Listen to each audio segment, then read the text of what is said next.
All right, thanks, Ben. Ghouls and goblins are not just in haunted houses. They're also terrifying tales from the baseball diamond and beyond. Joining me this morning to tell us more about them is local author of the book Field of Screams, Dan Gordon. Good morning, Dan. Thanks for joining us. Thanks for having me. Talk about the reason why you chose this path. A lot of sports books out there, I suppose, but most of your books, it seems, have kind of a haunted theme to them.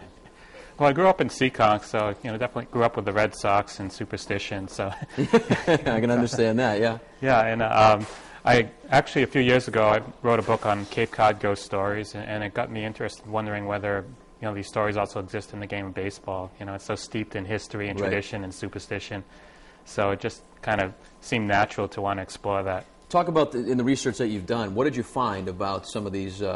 Like you said, these superstitious type themes. We know around here, we put our socks on a certain way every morning if you're a Red Sox fan before they won that World Series, just to sort of break a curse.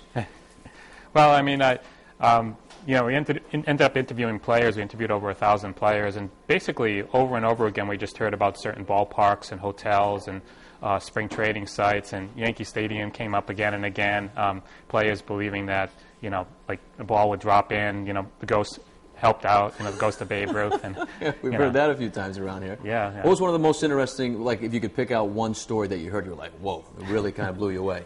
Well, there's a hotel that actually the Paw Sox stay in a couple times per year, the Lackawanna Hotel. It's a Scranton Wilkes-Barre team.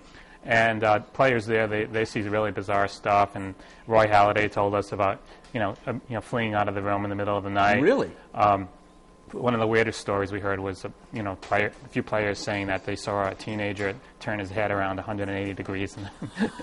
Oh, man. Yeah, and so here's the book right here, Field of Screams, and you have a book signing tonight. Tell us about that.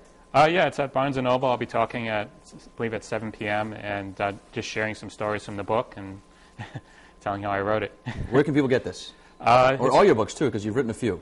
Yeah, they're pretty much everywhere in all the bookstores. Yeah. Okay, all right. Well, tonight, what night, Barnes & Noble's? Tonight, actually. Tonight, okay, yeah. 7 o'clock tonight, Barnes & Noble's in Warwick.